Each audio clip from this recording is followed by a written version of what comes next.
Welcome back, everyone. I hope you had a nice lunch, everyone here in Croke Park, and those that are joining online, refreshed and ready to go for session 3 of our climate conference. And the theme of this session is the scale and pace of change needed to achieve climate neutrality and climate resilience. My name is Emer Cotter. I'm a director in the EPA, and I'll be chairing this session over the next hour and a half, and really looking forward to the discussions and having your involvement in our discussions afterwards. So we're going to start off this session with a keynote address from Paddy Hayes, who's the CEO of the ESB Group. And after Paddy speaks, we'll then be joined on the stage by 4 panellists: Robert Burns from Fingal County Council, Pádraig Boland from the Midlands Regional Transition Team, Rob Wilby from Loughborough University, who's coming in via Zoom, and then Mary Frances Rochford from the EPA. And they will each give their own insights and observations on the theme before I open it up to the floor and have questions from you here in the room. So do raise your hand and we'll get a microphone to you. And also, of course, for those that are joining us online, raise your questions as you have been doing all morning, and we will have them directed to the appropriate person on the panel. So without further ado, I want to introduce our keynote speaker, Paddy Hayes, Chief Executive of the ESB Group, which is a leading energy company operating throughout Ireland and in the UK. And before Paddy's appointment as Chief Executive in 2021, he headed up 2 of ESB's main operating divisions as Executive Director of ESB's Generation and Wholesale Markets business, and then as Managing Director of ESB Networks. And Paddy is going to talk to us about how ESB are driven to make a difference to Ireland's climate future. So I'll welcome you to the stage, Paddy. Thanks very much, Emer, and good afternoon, everybody. First of all, I'd like to thank Laura and the EPA for the invitation to be with you this afternoon. I really appreciate it. It's a wonderful opportunity to be part of this really important climate conference. So thank you for that, Laura. I'd also like to congratulate you on your strategy statement and your strategic plan. It's really nice to see the focus on particularly inclusion and collaboration as part of that. I think it's a really important message for us that we're all in this together, and it's going to be all about collaboration in order to achieve what we want to achieve in terms of creating Ireland's climate future. So the question that Emer posed there is really how to implement the climate actions that we need at the pace and the scale necessary. And in ESB, when we're thinking about this, we think about further and faster. We know the direction we're moving in, but what does further and faster look like? But maybe before I talk to that, just a question, or maybe just address the question of why this is significant. So when we reviewed our own strategy in ESB towards the end of last year, we concluded that the electricity sector is really in a unique position to make a difference on climate action. That's because we believe that zero carbon electricity has the potential to be one of the primary routes for delivering urgent climate action. We know that increasing renewable generation and reducing the carbon intensity of electricity and using that clean electricity then to displace carbon in transport and in heating and in industry, that provides a relatively clear and well understood path to significant societal decarbonisation.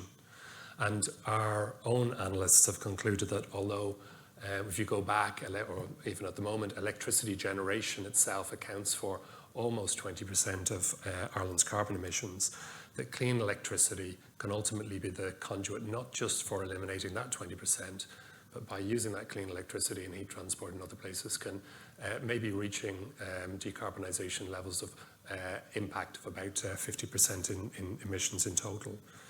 But of course, in order to help other sectors of society decarbonise by 2050, we believe that it's really important that the electricity sector decarbonises earlier than that. And that's why we're calling us out and challenging ourselves to get to net zero by 2040. And we set ourselves a science-based target for 2030 to make sure that we don't lose track of that. And of course, we've signed up to measuring and monitoring and reporting publicly on our progress over that journey. But first of all, maybe, or next, just have a look back at the history of the decarbonisation of the electricity system. So this is a graph where we've borrowed the statistics from the SEAI and some really clear stats going back to 2005 and showing effectively that over the last 15 years across the electricity system as a whole, the carbon intensity of the electricity that's generated and used in Ireland, and this is I think a Republic of Ireland stats, has reduced by 50%. So it's gone from over 600 grams per kilowatt hour to under 300 grams per kilowatt hour over the last 15 years. And I think while we're always going to reflect on the future and the challenge that we've got to go from here, I think it is worth having a think about what has been delivered and how it's been delivered in the past, because either that can give us some encouragement about what we're going to be capable of doing in the future, or it might give us real pause for thought and having to think about how we redouble our efforts. So as I thought about this, my first thoughts were this is what the electricity sector has done. And then I thought about it a little bit more deeply. And actually, when you try and parse out and disaggregate how this has happened, it's really interesting. You start to think about government setting a target back in the mid-2000s.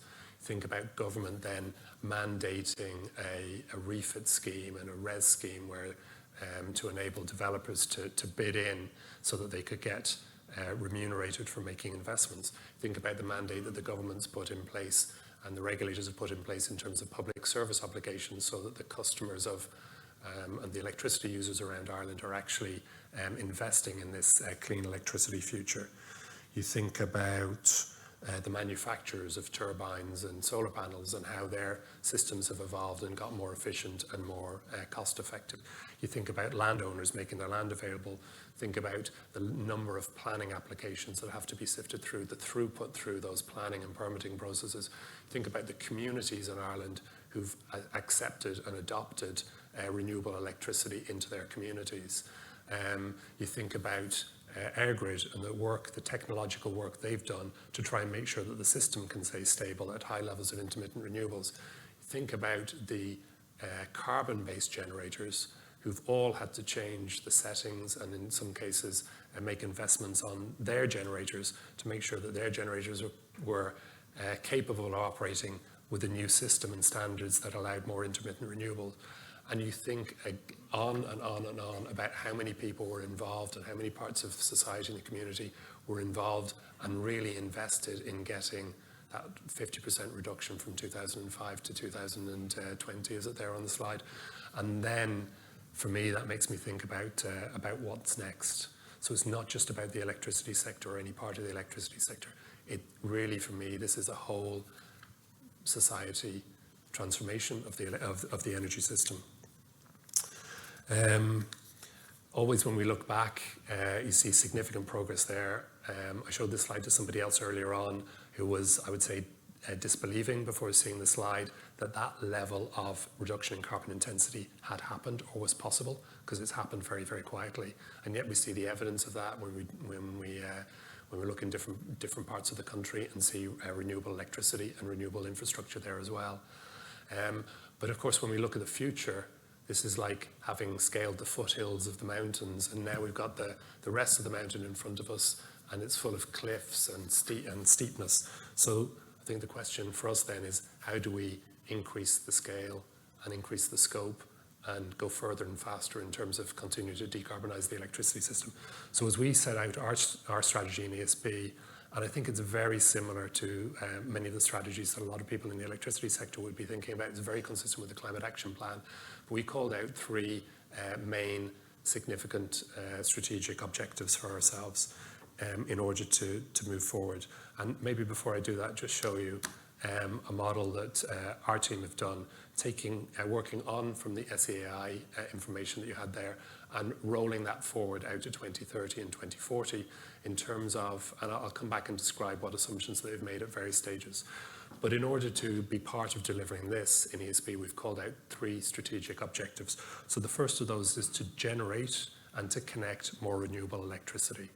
So the Climate Action Plan, as you know, sets a target of 80% of Ireland's electricity to come from renewable sources by 2030. this trajectory is close to, not quite consistent with that, but very close to that. We believe that offshore wind particularly, as well as the solar technologies that are now being delivered in Ireland, but offshore wind particularly gives us the means to significantly increase the production of renewables and support us to wean ourselves off carbon generation. I think everybody is aware Ireland's so rich in that potential for renewables, but particularly that offshore renewable of offshore wind, and particularly the potential for floating offshore wind off the west and south coast of Ireland. But when we look back at the first part of that slide, in Ireland over that period, we've been delivering and connecting renewables to the electricity system at the rate of somewhere between 300 and 400 megawatts of capacity per annum. It peaked at about 600 or 650 megawatts per annum a couple of years ago. This year, I know that ESB Networks are on track to connect somewhere between 750 and 850 megawatts of renewables and an additional 250 megawatts of battery storage to the system. So that'll be a record connected to the system in any 1 year.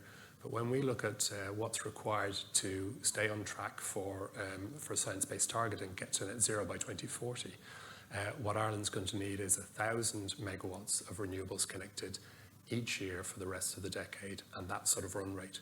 So the challenge for us now is to go from a run rate, and I mean us, the electricity sector generally, and the communities are going to adopt this, go from a run rate of 300 or 400 megawatts a year with the knowledge that we'll have done 750 or 800 megawatts this year, but get to a standard run rate of 1,000 megawatts a year for each year over the next 8 or 9 years. And that's a significant challenge, but obviously it's a challenge that is possible by redoubling our efforts, but it is about effectively a doubling of the run rate of investment in renewables and in connection of those renewables.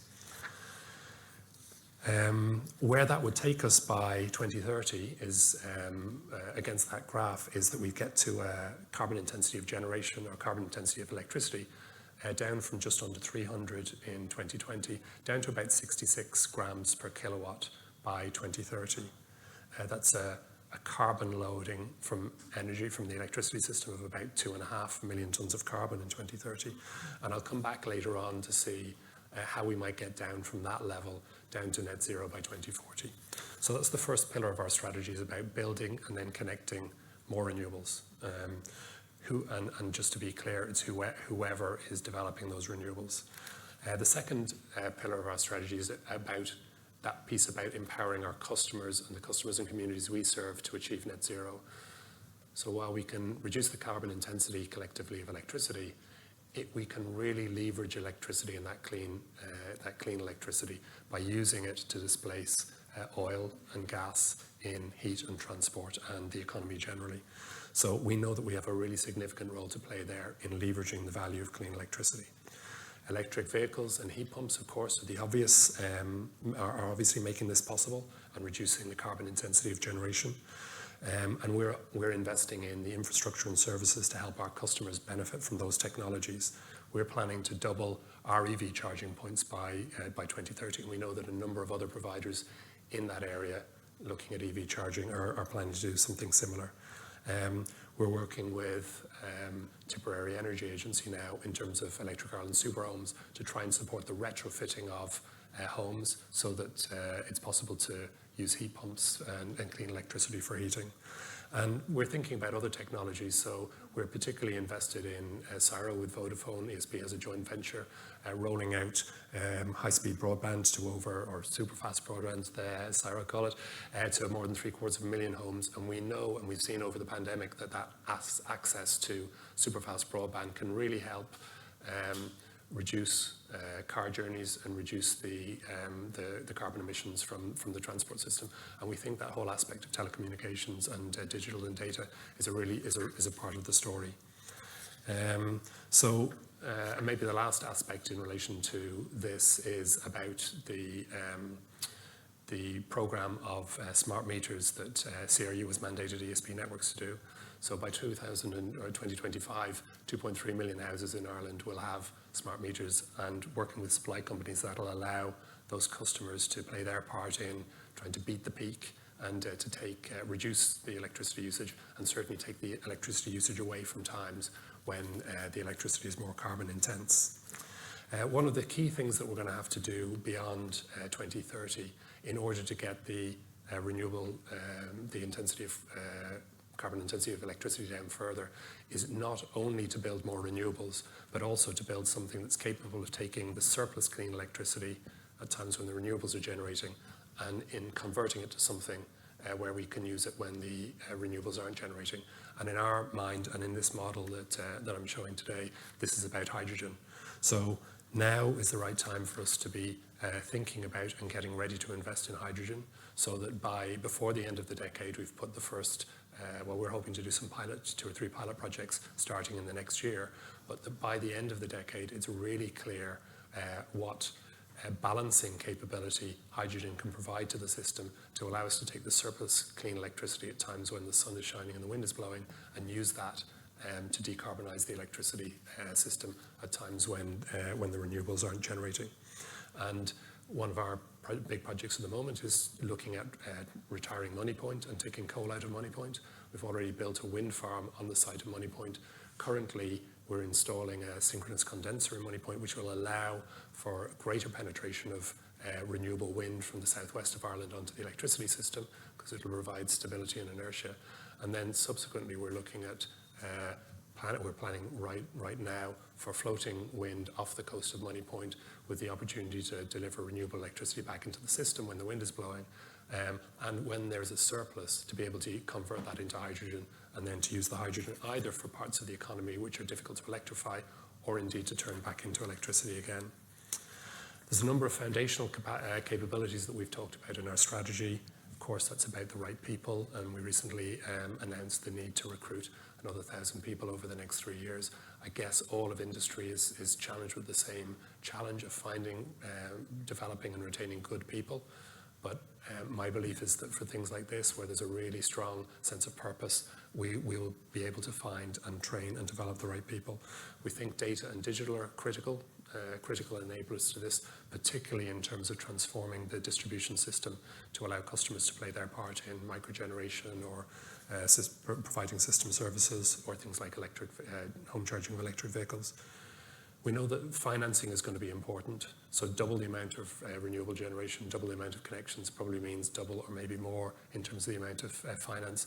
So making sure that the electricity sector remains financially robust and is able to make all of those investments and is liquid enough to make those investments is going to be very important.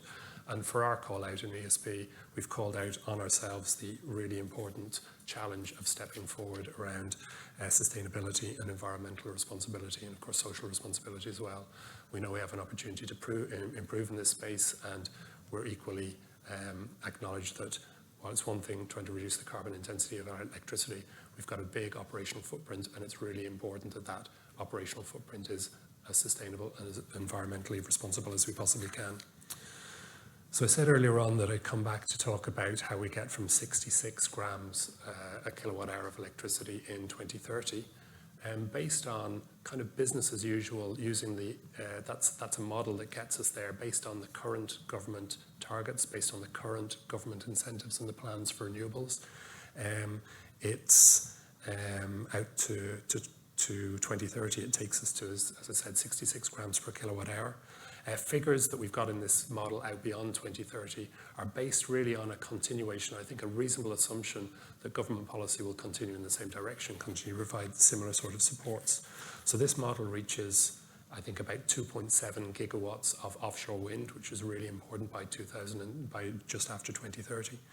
It gets to 5 gigawatts of offshore wind and 80% of electricity from renewables then just after 2030, in the early 2030s. That leads us to a carbon intensity of electricity of about 43 grams per kilowatt hour, and then reaching net zero we think is possible by 2036, provided that we start to invest now in hydrogen and the hydrogen capacity to be able to use that surplus renewables. And I know that policy considerations are starting now at government level, and it's really important that collectively we work through those so that we can have some hydrogen capability on the ground this decade so that we can really leverage at the start of the next decade. So just to wrap up, as I see Emer coming onto the stage, I think the electricity sector has a really central role to play. It's one of the primary ways of decarbonising and addressing, taking urgent action on climate change. If we decarbonise electricity and electrify heat and transport, we have the opportunity not just to take 20% of Ireland's emissions off the table in relation to the electricity ones, but also to leverage that and maybe take somewhere closer to 50% of Ireland's carbon emissions through use of clean electricity.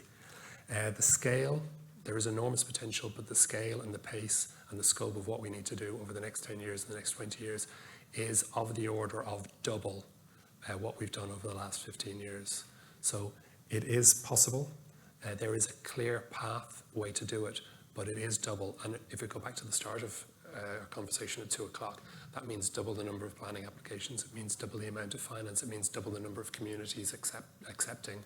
It means double the number of turbine manufacturers developing and solar, So it's double all of those things. But it's really important that we do it. And I believe that working together and working in collaboration, we can. It is going to be really challenging. It is going to require a further transformation of an already transformed energy system. But I believe that if we're all committed to it and if we're all driven to make a difference, we're going to be able to achieve that.